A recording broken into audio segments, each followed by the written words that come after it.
Hi guys, welcome back to my channel again. I hope you're having a good week and counting down to the new year and also enjoying Christmas as well.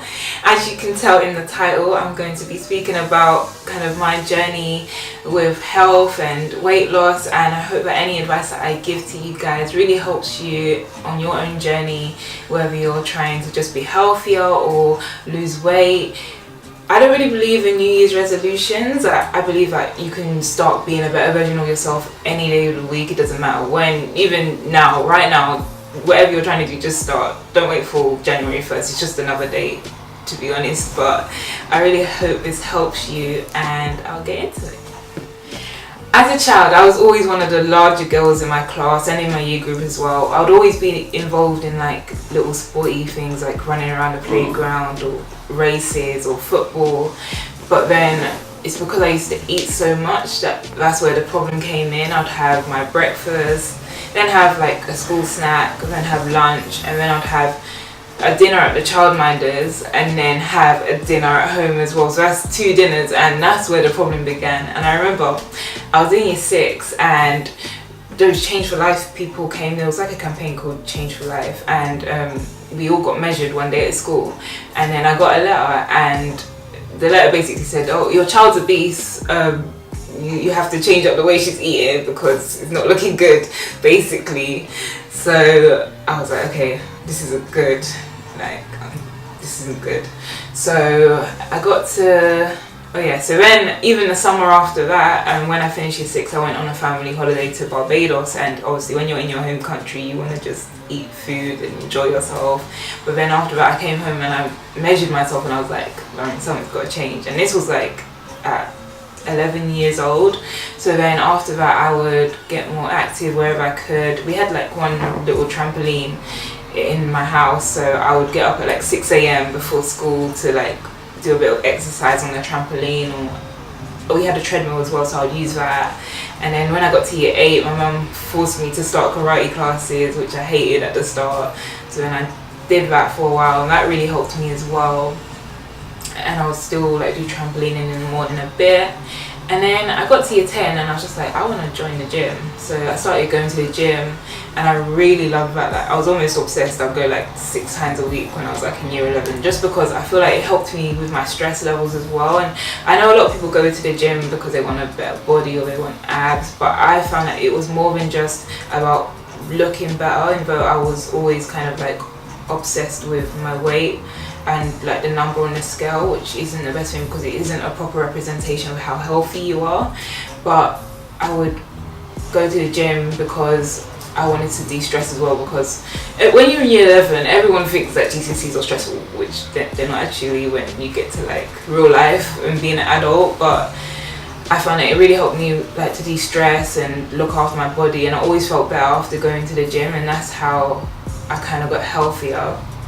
And yeah, I've just kind of managed to kind of fall into my weight, and I'm a lot slimmer and a lot healthier than I was when I was younger, and I'm really happy with the way I look now and the weight I am.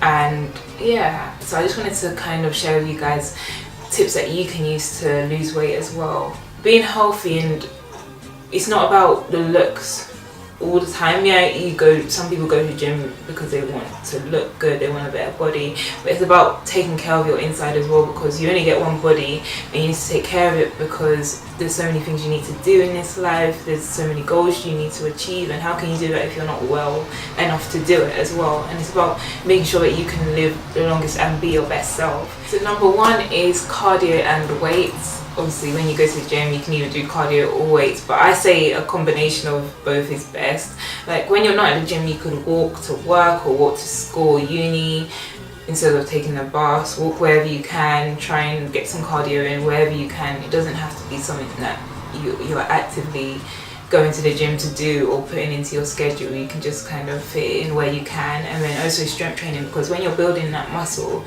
your muscle will be able to burn calories faster when you just doing cardio all the time, and it helps to bring in a lot of variety as well.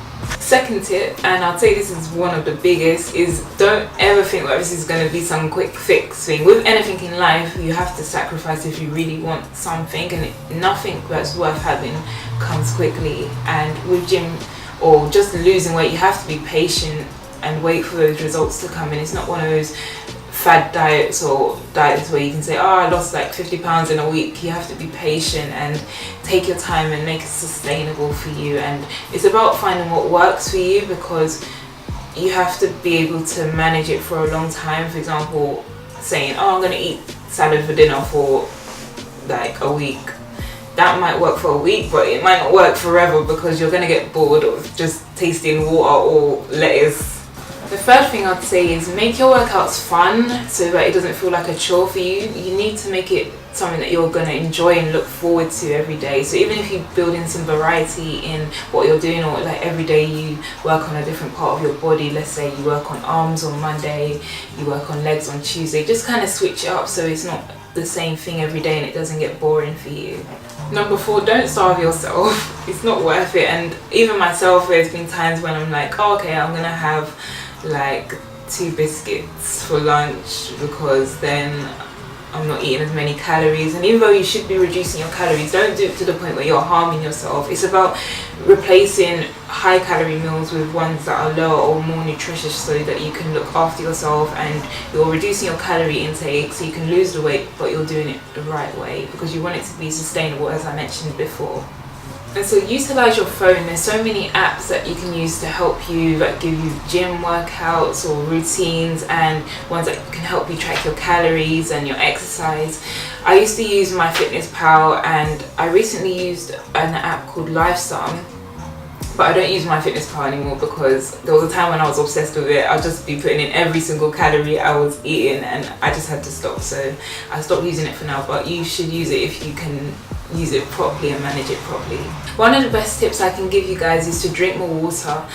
I stopped drinking all fizzy drinks, and it took time. Like, I started drinking green tea as well. I love green tea. Anyone who knows me knows I love green tea, and I used to hate it. My mum used to give it to me when I was like ill, even though it doesn't really do anything, but she used to give me like green tea and honey. I hated it for a while, but over time it's something that you have to introduce to your body, and over time you'll find that you might like it a bit more. I don't really drink fizzy drinks, juices, apart from when it's like a special occasion, or alcohol as well, because that's just adding to your calorie intake. You want to make sure that you're drinking things that are low calorie or even no calories, and water is the best option for you.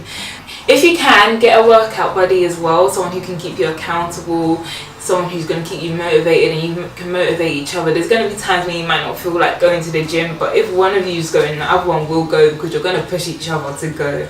I had a workout buddy when I was about 16. Me and one of my best friends, we used to go to the gym all the time. But in uni I found that I could go by myself, and even now I still go by myself, because I find it easier to go. As you kind of get into it more, you'll start to love it, and you might not even need someone to go with you.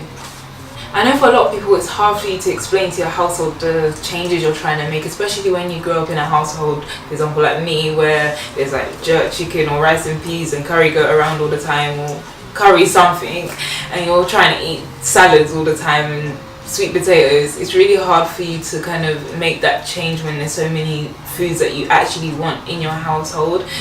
But it's about either learning how to cook them yourself and asking your parents if it's alright for you to cook maybe when they're not around, or asking your parents if they can make that change with you as well. It's going to make it so much easier for you to stay on path, and in time it will come, you will gain that willpower to resist those foods that you were eating before, or even find a healthier version of them as well. My 9th tip I'd say is reward yourself, and not with food or alcohol or drinks, but reward yourself in other ways. Go out with your friends if you've lost a pound or you've got to the shape that you want to get to. Part of this journey is that you need to reward yourself and be proud of how far you've come, and that's how you're going to make it to the end, because it's not going to be easy at times, and you need to remember how far you've come. And if you reward yourself in ways, maybe you go shopping or you're doing something that you're happy to do, it's going to make you feel so much better about yourself, and you're going to keep going. I found that one of the best ways I rewarded myself was maybe going shopping, because I saw how I looked in clothes and I was happier with my appearance. I feel like comfort eating is a complete no-no. It's good to treat yourself, but I'd say there's other alternative ways to do that. And lastly, take progress pictures if you can. Take one at the start of your journey, and take one maybe every week or month if that works for you, and see how far you've come. That's another way you're going to be able to measure your progress, and weigh yourself as well. I used to weigh myself weekly. I wouldn't say weigh yourself every day, because you're not going to see that much of a change, and you don't want to be disappointed in what you think you've lost or not done. But definitely weigh yourself weekly if you can, or bi-weekly, and see how far you've come. I really hope that these tips help you guys in your journey. Let me know in the comments if any of these tips are working for you, and please let me know if you liked this video by liking below, and I hope to see you guys in my next video. Bye!